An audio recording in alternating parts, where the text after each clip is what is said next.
and down. Then she glanced at the woman's hands and shook her head. "I am prepared to swear in a court of law that this is not the woman," she said quietly.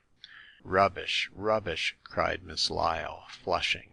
Rosa coveted the necklace, as it was connected with some debased African superstition, and— "It one ole fetish," interrupted Rosa, her eyes sparkling fire at the old maid. "An' ole missy, she did wish to gib it me, but you no let her." "Certainly not," said Miss Lyle with dignity. "The necklace was not fit for you to wear, and because I persuaded Mrs. Arryford not to give it to you, you murdered her, you wretch! Down on your knees, woman, and confess."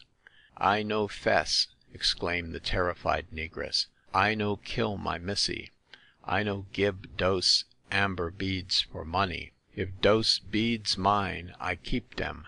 Dey a mighty big fetish, for sure." "One moment," said Horval, as Miss Lyle was about to speak again. "Let us conduct this inquiry calmly, and give the accused every chance. Miss," she said, turning to Hagar, "on what day, at what time, was it that the beads were pawned?" Hagar calculated rapidly and answered promptly. "On the evening of the 23rd of August, between 6 and 7 o'clock." "Ah!" exclaimed Miss Lyle joyfully. "And on that very evening Rosa was out and did not return till 9. "Me went to see Massa Jevons for you," said Rosa vehemently. "You send me." "I send you? Just listen to the creature's lies.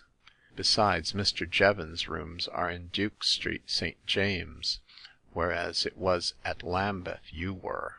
I no go to dat gemman's house. You send me to de train, Waterloo." "Waterloo?" said Horval, looking sharply at Rosa. "You were there?" "Yis, massa. Me dere at 7 and 8. "In the neighborhood of Lambeth," murmured Horval. "She might have gone to the pawn shop after all." "Of course she did," cried Miss Lyle vindictively, "and pawned the amber beads of my poor dear friend."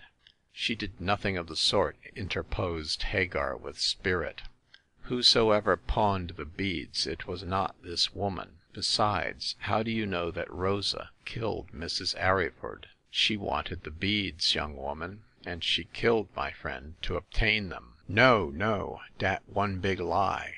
"I am sure it is," said Hagar, her face aflame.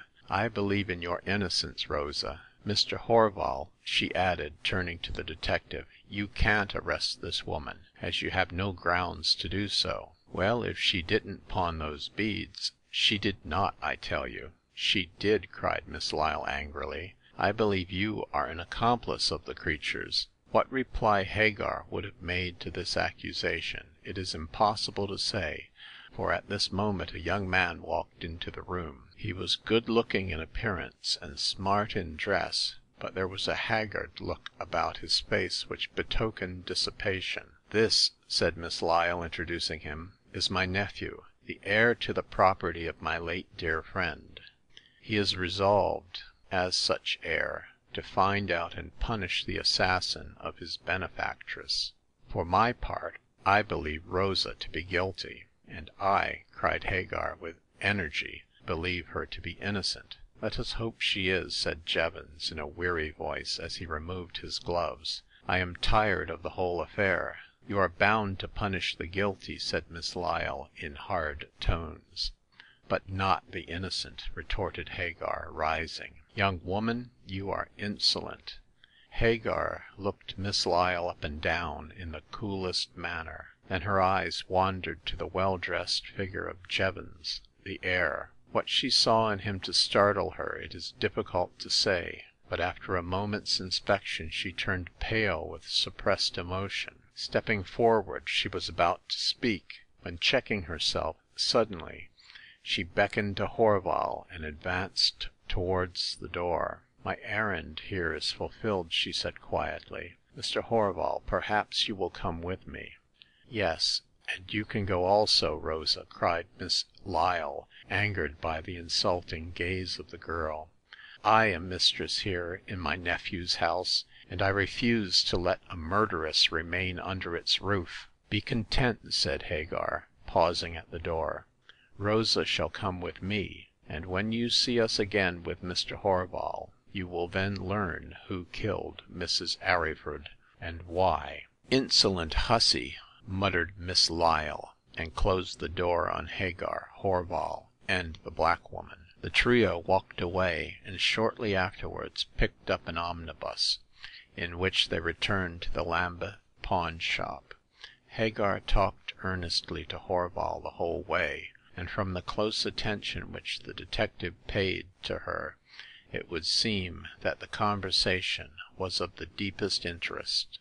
Rosa, a dejected heap of misery, sat with downcast eyes, and at intervals wiped away the tears which ran down her black cheeks. The poor negress, under suspicion as a thief and a murderess, turned out of house and home, desolate and forsaken, was crushed to the earth under the burden of her woes. On her the fetish necklace of amber beads had brought a curse. On arriving at the shop, Hagar conducted Rosa into the back parlor, and after a further conference she dismissed the detective. "You can stay with me for a week," she said to Rosa, "and den what you do?" "Oh," said Hagar, with an agreeable smile, "I shall take you with me to denounce the assassin of your late mistress." All that week Rosa stayed in the domestic portion of the pawn shop, and made herself useful in cooking and cleaning. Hagar questioned her closely concerning the events which had taken place on the night of the murder in the house at Bedford Gardens, and elicited certain information which gave her great satisfaction. This she communicated to Horval when he one day paid her a hurried visit. When in possession of the facts, Horval looked at her with admiration, and on taking his leave he paid her a compliment. "You ought to be a man with that head of yours," he said. "You're too good to be a woman." "And not bad enough to be a man," retorted Hagar, laughing. "Be off with you, Mr. Horval, and let me know when you want me up west." In 4 more days Horval again made his appearance, this time in a state of the greatest excitement. He was closeted with Hagar for over an hour, and at its conclusion he departed in a great hurry. Shortly after noon, Hagar resigned the shop into Bolker's charge, put on hat and cloak, and ordered Rosa to come with her.